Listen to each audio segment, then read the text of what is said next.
ação penal número 0016394, de 77 de 2017, comarca Salvador, autor Ministério Público do Estado da Bahia, é Humberto Carvalho Cortes, prefeito do município de Lagedão. Tem advogado na tribuna. Inicialmente eu consulto a representação da Procuradoria de Justiça, se pretende sustentar oralmente. O Ministério Público pretende sustentar. Pretende sustentar. O eminente desembargador Zé Alfredo está em condições de efetuar o julgamento. Tenho, excelência. Eu não sei se vai dispensar o relatório, aí é outra situação. O Ministério Público e a Defesa dispensam a leitura do relatório? Dispensado também. Dispensa? Bom, então, com a palavra, pelo prazo regimental, o ilustre Procurador de Justiça presente esta sessão. Boa tarde. Excelentíssimo senhor desembargador presidente desta segunda Câmara Criminal, Dr. Jefferson Alves de Assis, que seria o presidente, nada obstante sendo suprido tal função pelo desembargador João Bosco. Nobre relator, desembargador José Alfredo Cerqueira da Silva, demais desembargadores integrantes dessa colégia da Câmara, douta Procuradoria de Justiça, que se faz presente pelo nobre doutor Adriano Pazelli, demais membros do Ministério Público, integrantes do Núcleo de Crimes atribuídos a prefeitos, nobre advogado da tribuna, demais defensores públicos, estagiários de direito, acadêmicos, servidores que nos dão apoio, serviços de segurança, de demais serviços e demais pessoas aqui presentes. Bom, o objeto desses autos aqui diz respeito basicamente ao seguinte: o prefeito de Lagedão, senhor Humberto Carvalho Cortes, que é prefeito desde 2013 e que foi eleito, ele foi denunciado no ano passado como incurso nas penas do artigo 89 da Lei de Licitação. Por quê? Porque contratou direta e ilicitamente a empresa 6C Construções Serviços Limitada, de Itabuna, Bahia, outro município, bem distante, e fez uma inexigibilidade de licitação 01814, cujo procedimento não foi adequado àquele objeto a ser contratado. Além de ser factível de concurso, também o procedimento não logrou comprovar as regularidades que se requer nesse tipo de contratação direta. E o objeto a ser contratado, embora tenha um valor razoavelmente diminuto, 12 mil reais, teve por objeto justamente o quê? A elaboração de projetos arquitetônicos e de engenharia para a reforma do ginásio de esporte. Reforma do ginásio de esporte, a urbanização dentro daquele espaço, e para a pavimentação de paralelepípedo das ruas de Lagedão. Esse é o objeto da contratação. Elaborar projeto arquitetônico para a reforma do ginásio de esporte e pavimentação de ruas. Bom, esse procedimento chegou ao Ministério Público a partir de notícia de um vereador que também o fez na Corte Fiscalizatória. E ali, a Corte de Fiscalização, que, por praxe, verifica a viabilidade daquela notícia, possibilita ao prefeito executante fazer sua defesa, e chega a um resultado, entendeu por bem que aquele objeto, elaboração de projeto arquitetônico, não era um serviço singular. E, além disso, os profissionais que estavam naquela empresa também não apresentaram titularidade que pudesse entender que se tratava de notória especialidade, notória expertise, notória diferenciação. Ao lado disso, a própria notícia fala que houve dano, não mero erro formal, e A defesa, muito dedicadamente, muito briosamente, trouxe duas matérias de preliminar que, de um modo geral, são os temas que são discutidos aqui nessa fase de procedimental, que é de recebimento de denúncia. E as preliminares são inépcia, uma vez que, sinteticamente falando, haveria atipicidade, pois que não se especificou dolo específico, não se demonstrou dolo específico, nem dano prejuízo horário. Essa foi a primeira inépcia. E a outra causa também foi falta de justa causa. Bom, vamos por partes. Em relação à preliminar de inépcia, entendendo a defesa que não haveria dolo específico nem dano ao erário, é preciso delimitar de logo que a notícia trouxe imputação de uma figura criminal do artigo 89 e também nesta imputação, é por isso que está discutindo a inépcia inicial, a denúncia diz que o prefeito contratou de modo a beneficiar determinada empresa porque não facultou o certame naquele objeto a ser contratado.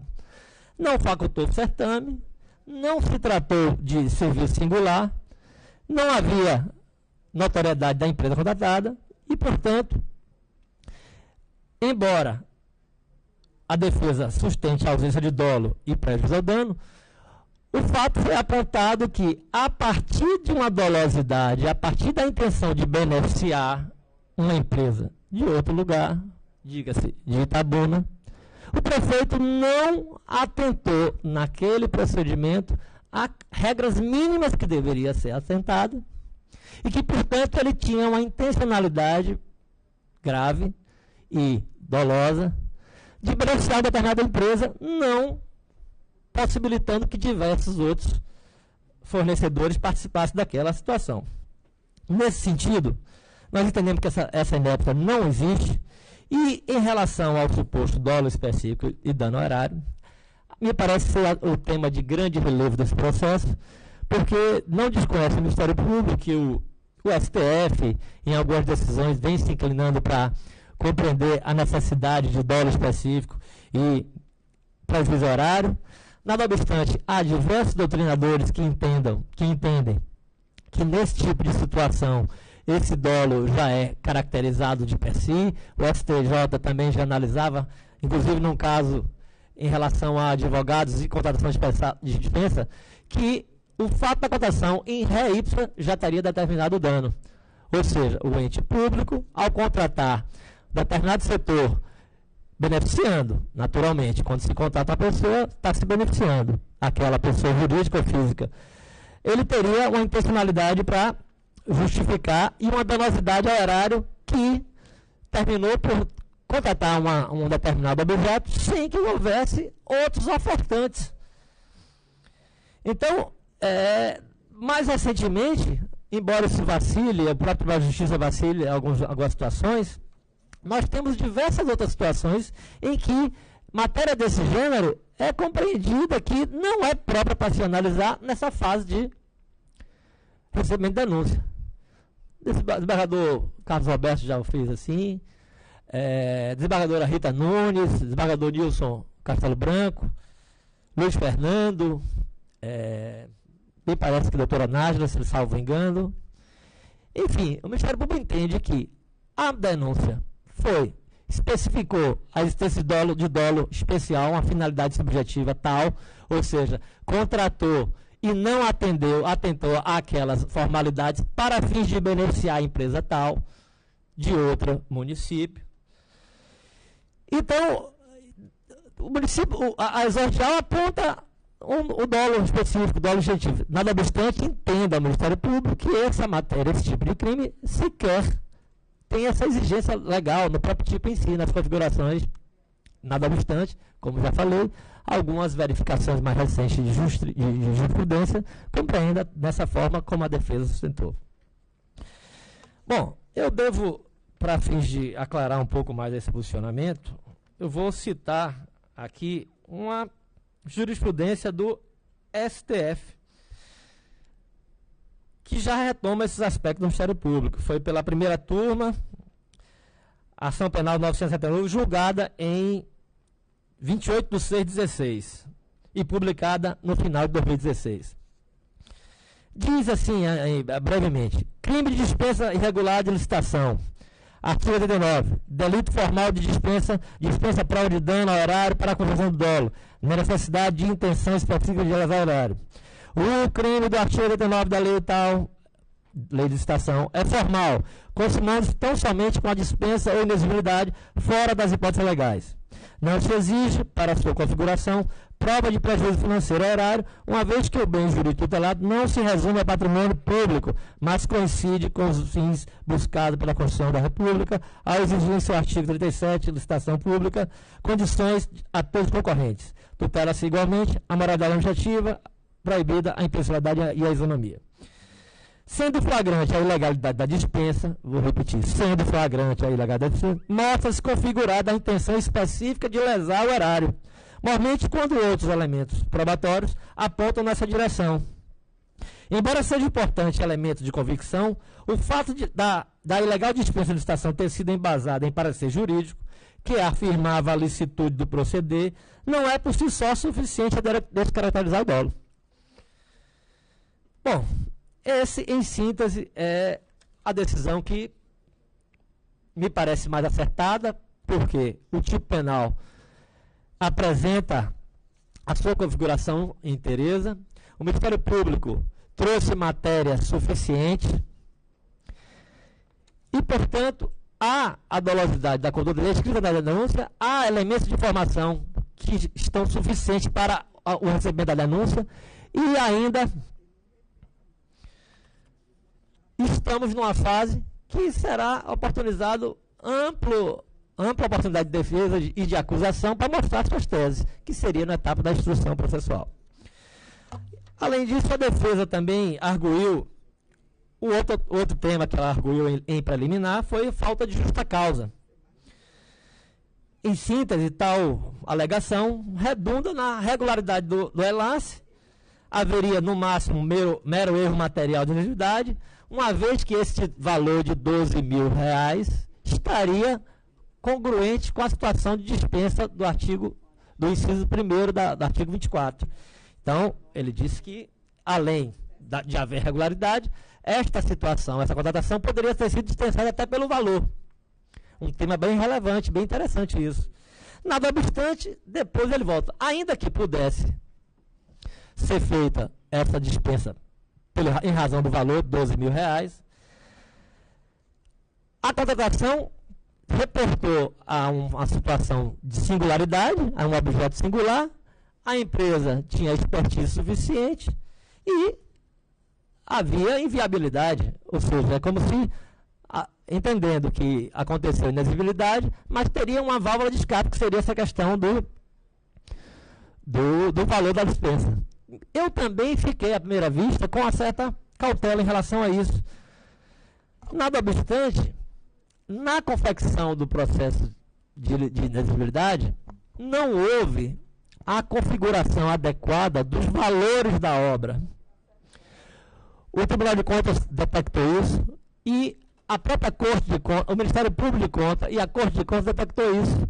Esse procedimento também trouxe a notícia de que apenas se calçou em um relatório do CREA sobre atuações de empresas, não de empresas, mas de pessoas físicas, e que, portanto, o valor, a justificativa do preço, não foi adequada.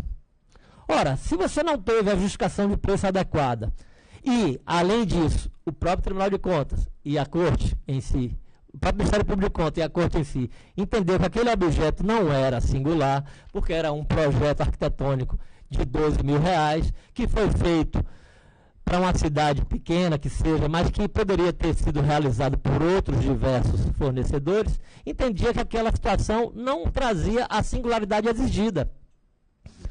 E que também a empresa e eventual autor daquela obra, daquele projeto, não tinha titularidade superior ao mero bacharelado, não apresentou nada que justificasse a expertise da empresa que realizou o objeto.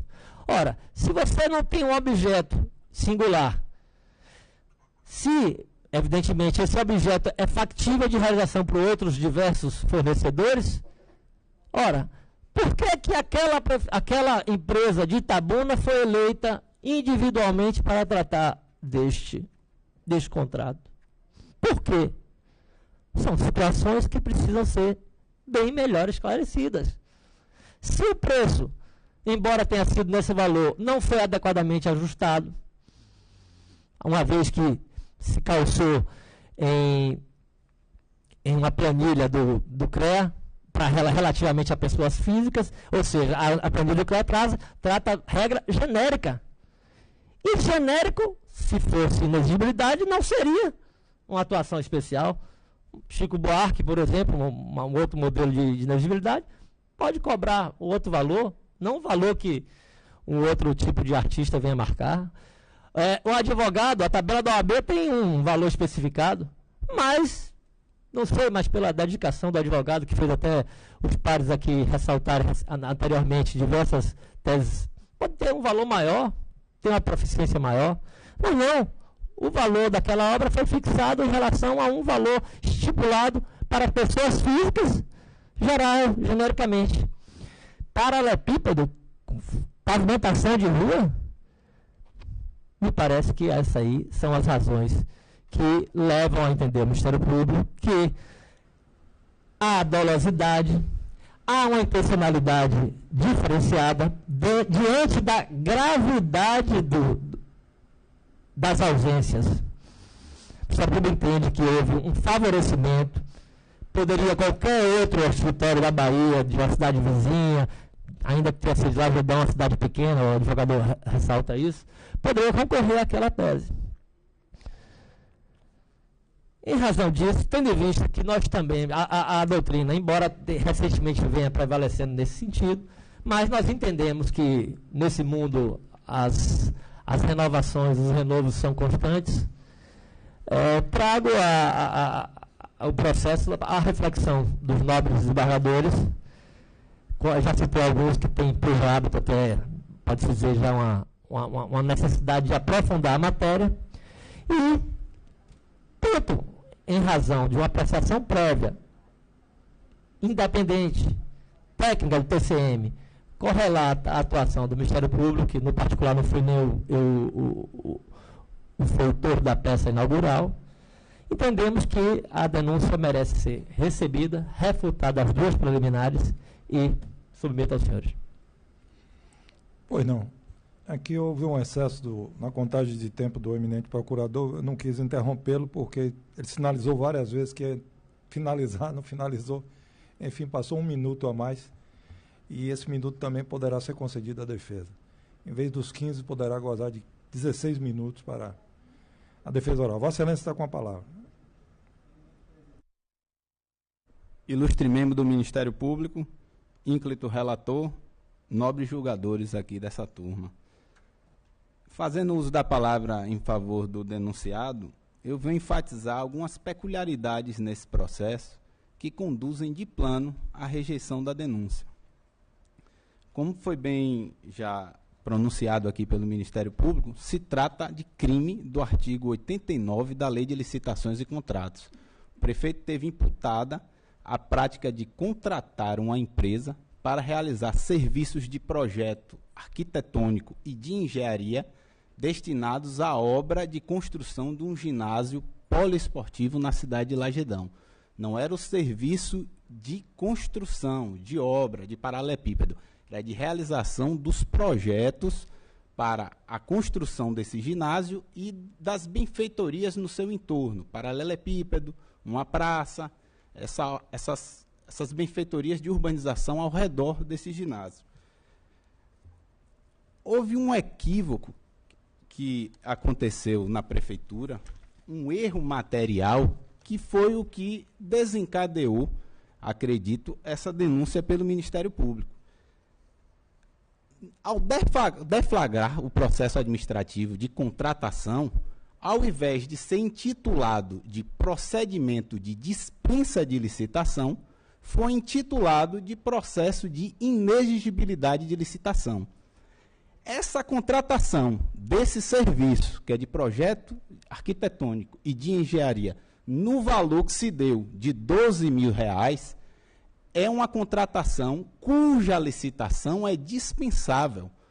Não era sequer exigível do prefeito realizar licitação para essa contratação. Então, daí é que surge de imediato a falta de adequação típica da conduta para o enquadramento no crime do artigo 89, pois a licitação era sequer exigível. Era uma licitação dispensável pelo valor, que é R$12 mil, abaixo de R$15 mil, já que em serviços de engenharia a licitação é dispensável se ela corresponder até 10% do valor limite da carta convite, que é R$150 mil, não era necessário, não era exigível que se fizesse uma licitação. Todas as peças informativas, se fossem serviços outros, que não de engenharia, esse limite seria de R$8 mil, já que seria 10% do valor da carta convite para outros serviços, que seria R$80 mil. No bojo do processo, nas peças informativas, na justificativa da contratação, se percebe de logo que se pretendeu, em verdade, fazer um processo de dispensa de licitação e não de inexigibilidade de licitação. Daí o porquê de dar a denúncia, inclusive mencionar que o serviço não era singular e que não era inviável à competição, entendendo o Ministério Público, por haver outras empresas que poderiam prestar aquele serviço, deveria ser sujeito à competição. Mas não, o procedimento, tão só pelo seu descrever, demonstrou que a contratação se deu dispensável em razão do valor. Não foram aferidos critérios de inviabilidade de competição, de singularidade de serviço. E esse equívoco, considerando a realidade do município de Lagedão, é o segundo menor município da Bahia. Sua população estimada é de apenas 4 mil habitantes, população simplória, de pouco grau de instrução, e seu funcionalismo com essas mesmas características. Não detinham conhecimento técnico, esse erro era plenamente excusável. Foi um erro só na intitulação. Talvez, se nesse processo administrativo tivesse sido intitulado com o nome de dispensa, o Ministério Público perceberia que se tratou de uma dispensa em razão do valor. E esse equívoco não trouxe nenhum prejuízo, nem para a administração, nem para o processo administrativo, nem para qualquer interessado, pois o desfecho seria o mesmo, seria uma contratação direta, legítima, sem a necessidade de uma licitação. Veja-se que na denúncia, o Ministério Público não aponta eventual conluio entre o prefeito e a empresa, eventual conluio entre o prefeito e os sócios dessa empresa, algum parentesco, ou que essa empresa já tivesse outros contratos no município e, por isso, o prefeito tivesse a intenção de manter um novo contrato com essa empresa. Nenhum outro elemento para evidenciar esse dolo específico de querer afastar a licitação e contratar diretamente a empresa foi apontado. Não foi apontado nem pelo Ministério Público e nem pelo representante, o vereador de oposição, que ofereceu essa representação. Esse delito do artigo 89 da Lei de Licitações, ele não é um crime de mera conduta. Ele não é um delito formal. Ele exige um resultado danoso, que não pode ser presumido. A denúncia deveria ter trazido elementos concretos que evidenciassem eventual conluio do prefeito, eventual favorecimento ou pessoal ou de outrem. Nada disso foi apontado na denúncia. Peço venha até aqui para destacar trecho de um voto recente da lavra do ministro Dias Toffoli, do Supremo Tribunal Federal, em que ele rejeita uma denúncia num caso semelhante a esse aqui tratado, com o seguinte entendimento: não se aperfeiçoa o crime do artigo 89 sem dano aos cofres públicos. Ou seja, o crime consiste não apenas na indevida contratação direta, mas na produção de um resultado danoso. Se a contratação direta, ainda que indevidamente adotada, gerou um contrato vantajoso para a administração, não existirá crime. Não se pune a mera conduta, ainda que reprovável, de deixar de adotar a licitação. O que se pune é a instrumentalização da contratação direta para gerar lesão patrimonial à administração pública. Não bastasse isso, que forçosamente conduz à inépcia da denúncia e até mesmo à falta de justa causa da ação penal, vou aqui destacar esses equívocos apontados na avaliação do TCM com relação à planilha de preços, ao preço orçado para a execução do serviço, nada mais do que revela que se tratava, de fato, de um processo de dispensa de licitação e não de inexigibilidade de licitação. Tanto é que foi cotado o preço. E como o preço cotado estava dentro do patamar que não se exigia fazer licitação, assim foi contratado diretamente.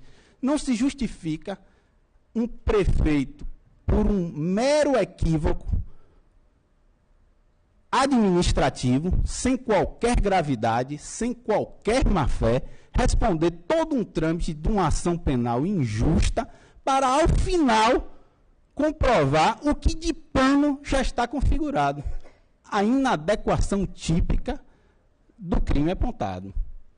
Essa conduta praticada pelo prefeito poderia, no máximo, se enquadrar num ato de improbidade administrativa, por suposta violação ao princípio da legalidade, da moralidade, e mesmo assim, para a improbidade, se exige o efetivo prejuízo aos cofres públicos. A própria denúncia reporta que o serviço foi prestado e a documentação trazida com a defesa revela que não só foi prestado, como foi satisfatoriamente prestado e vantajoso para o município. Os projetos foram aprovados pelo Ministério da Educação, que foi o órgão conveniente que cedeu os recursos ao município para a realização da posterior obra, e a obra foi realizada sem nenhuma intercorrência, tendo sido aprovada. Acrescente-se ainda que essa empresa, a escolha dela, essa empresa de Itabuna, foi porque a mesma apresentou atestados de capacidade técnica e certificados, demonstrando que prestara iguais serviços aos que foram contratados em Lagedão, em outros entes públicos, para realização, inclusive, do mesmo convênio, construção de ginásio poliesportivo, ou seja, elaboração de projetos com vistas à construção desse ginásio. Então, a escolha da empresa levou em conta a prefeitura, a confiabilidade na empresa diante da sua expertise e experiência profissional em serviços executados similares aos que foram contratados. Não bastasse tudo isso, ainda que se tratasse de um serviço cujo valor fosse licitável para a realidade local de Lagedão, aquele serviço era, sim, singular. Apesar de ter sido um processo de dispensa de licitação, onde não foi aferido isso, apenas por amor ao debate, se quisesse, não, vamos avaliar se realmente aquele serviço era singular, se realmente era inviável a competição, naquele caso concreto, era assim. Nós estamos tratando do segundo menor município, 4.000 habitantes, é praticamente um município da distância daqui do tribunal à Assembleia Legislativa, é uma rua com 4.000 habitantes praticamente. Contratou essa obra, cujos projetos foram contratados, pode-se dizer que foi a maior obra da história do município. Um ginásio poliesportivo. A cidade não tem nada, a cidade é pequena, foi a maior obra, uma obra faraônica para aquela realidade local. O prefeito, tão só ao final do procedimento de contratação, chancela, depois de ter sido passado pelo setor de licitação, setor de finanças, setor jurídico, que deu parecer favorável à contratação, um procedimento que sequer de contratação direta era licitável. Então, a defesa espera seja rejeitada a denúncia, em razão de não haver adequação típica da conduta imputada, ela não merece relevância penal, essa conduta, o direito criminal é a última ratio legis, só deve intervir para os casos de gravidade de conduta, o que não é o caso dos autos, e não se justifica ficar à mercê de uma ação penal que, de plano, já se reconhece a falta de adequação típica por restar ausente elemento essencial à configuração do delito, que seria o quê? A licitação, essa contratação tinha que ser ao menos licitável. Obrigado pela atenção. Pois não, devolvo a palavra ao eminente desembargador relator, desembargador Zé Alfredo. Eu passo a leitura do voto. Trata-se de denúncia oferecida pelo Ministério Público do Estado da Bahia em desfavor de Humberto Carvalho Cortes, prefeito do município de Lagedão, neste Estado, apontando-o como incurso nas penas do artigo 89 da Lei 8.066/93, sob a alegação de que teria o referido gestor promovido a contratação direta por inexigibilidade, fora das hipóteses legais, da empresa CSC Construções e Serviços Limitada, ME, objetivando a prestação de serviço de elaboração de projetos arquitetônicos e de engenharia para a reforma do ginásio de esportes e urbanização da área externa, bem como para a pavimentação em paralelepípedos de diversas ruas do município, procedimento que gerou prejuízo ao erário no valor de R$12.000, valor histórico. Devidamente notificado acerca dos termos das acusações que lhe foram imputadas, apresentou o denunciado resposta inicial, suscitando na oportunidade as preliminares de inépcia da peça vestibular acusatória e de ausência de justa causa para a deflagração da ação penal, postulando por essas razões a rejeição da denúncia contra ele oferecida.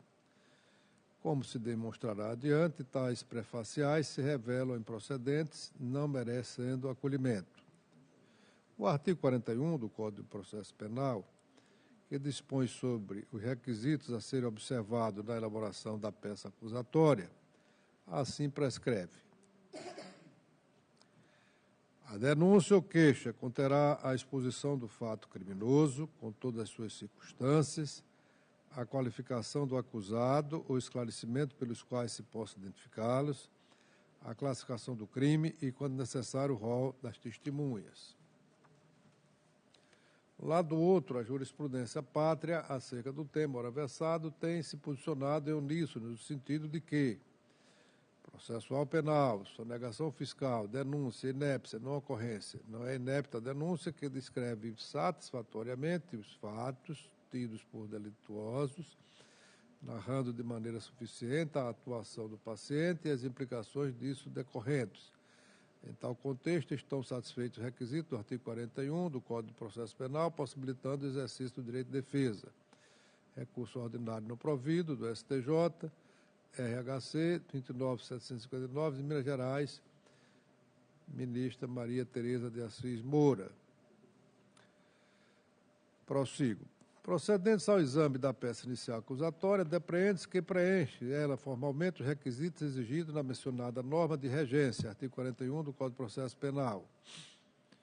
Tendo também observado o posicionamento pacífico a esse respeito, defendido pelos tribunais superiores, uma vez que qualificou eficazmente o acusado, descreveu adequadamente os fatos supostamente criminosos que teriam sido por ele cometidos, com todas as suas circunstâncias, assim como realizou a classificação dos delitos tidos como infringidos, apresentando ao final o nome da testemunha a ser inquirida. Com efeito, verifica-se que o parquet, após a qualificação do denunciado, Humberto Carvalho Cortes, brasileiro, natural de Nanuque, Minas Gerais, filho de Lafayette Passos Cortes e Maria Perpétua Carvalho Cortes, casado, prefeito municipal de Lagedão, Bahia, inscrito no Registro Geral da Secretaria de Segurança Pública, Bahia, sob o número tal, CPF número tal, residente domiciliado da Rua Bispo Cândido de Araújo, número 281, Centro, Lagedão, Bahia, CEP número tal, podendo ser localizado na sede da Prefeitura Municipal de Lagedão, localizado na Praça Plínio Dantas, sem número. Individualizou a conduta ilícita por ele supostamente praticada, consignando que, abre aspas, demonstra as inclusas peças de informação elaboradas por Nilson Manuel da Silva, na condição exclusiva de cidadão e vereador, bem como o processo TCM número 72900, dígito 15, que, em março de 2014, no município de Lagedão, Bahia, o denunciado Humberto Carvalho Cortes, prevalecendo-se do cargo de prefeito municipal, ordenador de despesas, tendo plena consciência do que fazia e queria o que fazia, fez contratação direta por inexigibilidade de serviços técnicos profissionais especializados, projeto de arquitetura e engenharia, fora das hipóteses legais e em situação onde era exigido o certame com a empresa C Construções Civis Limitada, ME, CNPJ número tal, assim como deixou de observar as formalidades pertinentes ao processo de inexigibilidade, causando prejuízo haverário no valor de R$12.000, valor histórico. A prova nos autos indicando que o procedimento de inexigibilidade do certame, processo número tal, não foi feito de forma lícita, pois em desacordo com as hipóteses legais, artigo 25, inciso 2, combinado com o artigo 13, inciso 1, ambos da lei número 8.666/1993, e ainda com igual gravidade que este procedimento administrativo deixou de observar as formalidades do artigo 26, parágrafo único, inciso 2 e 3, da Lei de Licitações, sendo possível afirmar a tese, o conjunto probatório autoriza concluir isso de forma insofismável, que não foi um mero deslize burocrático ou mera irregularidade formal nos procedimentos. Para melhor clareza, as redações dos artigos 25 e 13 da Lei 8.066/93, no que interessa e com grifo nosso, deve ser trazida à colação. Fecha aspas.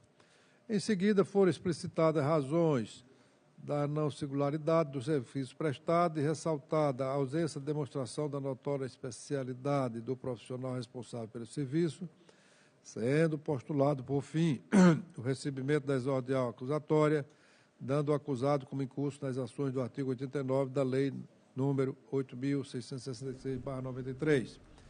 Constata-se, pois, que foi cuidadosamente observado na denúncia oferecida, o que exige, quanto ao tema em comento, a legislação processual vigente, sendo de rejeitar-se, portanto, a preliminar suscitada de inépcia da inicial acusatória. Eu estou rejeitando essa primeira preliminar de inépcia da denúncia, senhor presidente. Pois não, em discussão, o voto do eminente relator que rejeita a preliminar de inépcia da inicial. Presidente, pois não. Essa preliminar é de inépcia, por que a inépcia? Eminente desembargador relator. Ele fala que é inépcia por quê? Exatamente, porque a inépcia é que não atende os requisitos do artigo 41 do Código de Processo Penal, né? É a tese dele. Mas ele diz isso?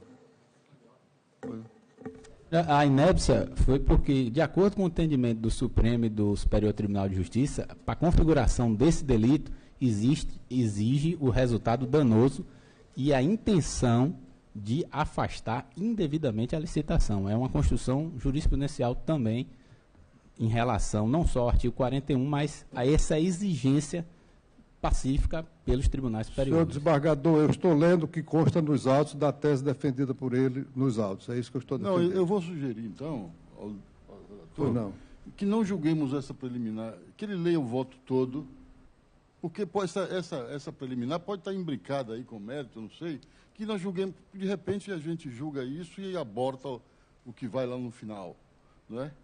Ou não. Então, talvez seja interessante que não julguemos a preliminar de imediato e deixemos tudo para o final. É o que eu sugiro. Eminente relator. Eu não concordo com o eminente desembargador Carlos, porque eu acho que as coisas são bem delimitadas. Nós temos duas preliminares. Nós temos essa preliminar de inépcia da denúncia e temos outra preliminar da justa causa para que depois adentre no mérito se vai receber ou não a denúncia. Agora, é assim que eu entendo. Ok, tá bom. Bom, alguém diverge, então, da posição do eminente desembargador relator? Não havendo divergência, rejeitou-se, então, a preliminar referente à inépcia da denúncia. Vossa Excelência prossegue, eminente desembargador. No que se refere à segunda prefacial arguída, qual seja a ausência de justa causa para o regular exercício da ação penal, melhor sorte não assista ao denunciado. A justa causa, como se disse, condição necessária para a defragação da ação penal, prevista de forma expressa no Código Penal, consiste na presença de acervo probatório, mínimo e consistente, indicativo da autoria e da materialidade da infração penal. Precisa, portanto, a denúncia oferecida vir amparada por um mínimo de lastro probatório, sob pena de, isso não ocorrendo, violar-se direito fundamental do cidadão, que se vê acusado da prática de determinado delito, sem que para isso sejam colacionadas provas idôneas suficientes. No caso sob análise, verifica-se a presença nos autos de elementos probatórios sólidos que acompanham a acusação oferecida, tais como o termo de ocorrência do Tribunal de Contas dos Municípios, TCM Bahia, sob número 72.900, dígito 15, folhas tais, o procedimento SIMP, número tal, instaurado no âmbito do Ministério Público Estadual, folhas tais, o processo de inexigibilidade número 018/2014 e o processo administrativo número 201/2014, folhas tais, os quais comprovam a materialidade e a tipicidade dos fatos ilícitos dela narrados, bem como indicam a probabilidade de ser o alcaide denunciado o autor das condutas na denúncia descritas. Rejeito, por estas razões, também a preliminar de ausência de justa causa. Em discussão, a segunda preliminar, ausência de justa causa. Eu vou dizer algumas palavras. Pois não, desembargador. Pelo que eu vi da defesa, houve um equívoco administrativo da Prefeitura, ao invés de dispensa, né, denominou-se esse contrato de inexigível. Apenas uma questão de palavras, de nomenclatura. Por outro lado, o valor inviável, o valor de 15 mil, segundo também a defesa, né, possibilitaria essa dispensa. Né? Não haveria exigibilidade. Né? Houve apenas, então, essa troca de palavras. Aí, eu acho que houve realmente esse equívoco. Agora, acho que seria exagero, aí a questão da justa causa. Exigir desse prefeito, de uma cidade inexpressiva, conhecimento técnico, administrativo, na lavratura de termos, a ponto de ser criminalizado se ou errasse em denominar tal ou qual documento com um termo ou outro, né? E aí eu volto àquela questão, por isso que eu me referi à preliminar anterior. Todo crime deve ter dano. Né? Embora fale assim, deve ter dolo, dano e dolo. Mesmo como diz o Ministério Público, é em ré ipsa, mas pelo menos em ré ipsa, deve haver o dolo. E o dolo, o dano, está ligado a esse dolo. Onde não haja possibilidade do dano, porque os valores são inexpressivos, são apenas R$12.000, né? Não creio que um valor tão pequeno autorize a pensar em favorecimento da empresa, não é? Conluiado com o prefeito, porque esse favorecimento seria inexpressivo para eles. Então, eu não posso sequer pensar em dano diante de um valor que, para casos como esse, eu até configuraria quase como bagatela, não é? O que me faz também afastar a hipótese de uma intenção maliciosa por parte do prefeito, porque os valores não autorizam a pensar em vantagens indevidas para ninguém, de uma maneira criminosa, né? Além do mais, como disse ele, o serviço foi feito, não é? Então, aqui acho que não houve dolo, porque o dolo, para se praticar, é para produzir um dano e com vantagens indevidas para eles, que não vejo nesse caso. Então, não há dolo sequer em re ipsa, de forma que eu vou até antecipar e vou rejeitar a denúncia. Senhor presidente. Pois não. Eu peço a palavra. Eu quero dizer aos eminentes colegas que essa tese está trazendo aqui na sustentação oral. Eu estou sendo surpreendido desse problema, desse erro material que o advogado está dizendo aqui. Então, tem que estar atento a esse fato. Não é o que consta no processo. Segundo, entendo eu, desembargador, esses 12 mil eram em 2014. Não vamos discutir aqui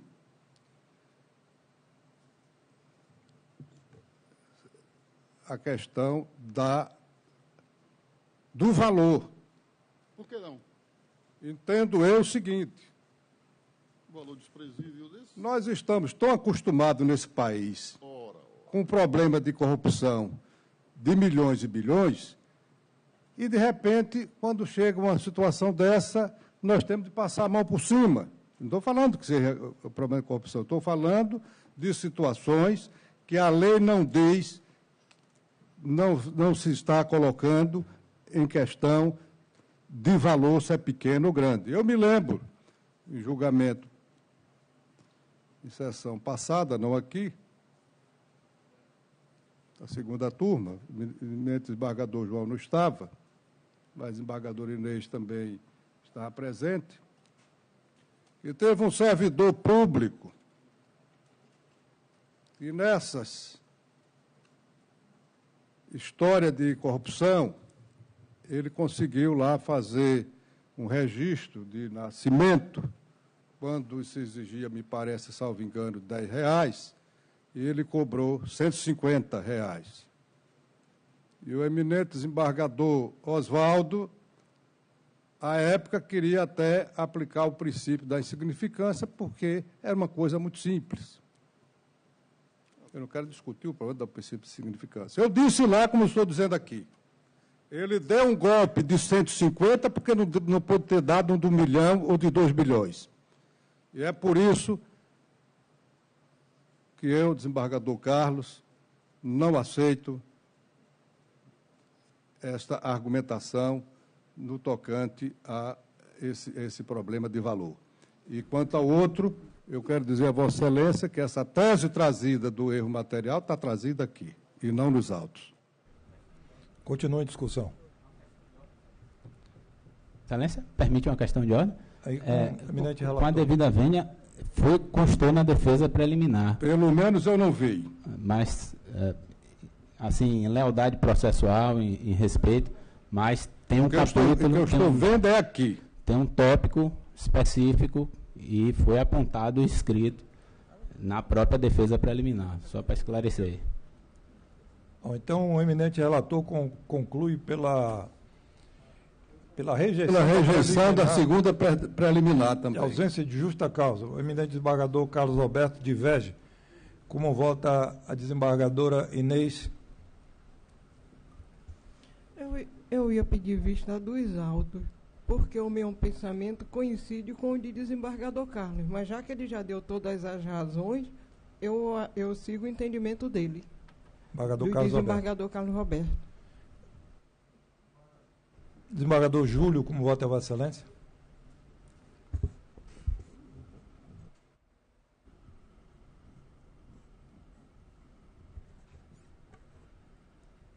Eu vou pedir vista, Excelência. Então, interrompe-se o julgamento no momento da apreciação da segunda preliminar, após o voto do relator, rejeitando a preliminar de ausência de justa causa, tendo os votos contrários sido registrados do desembargador Carlos Roberto e da desembargadora Inês. Pediu vista o desembargador Júlio Travessa. Suspenso, então, o julgamento. Nós temos aqui ainda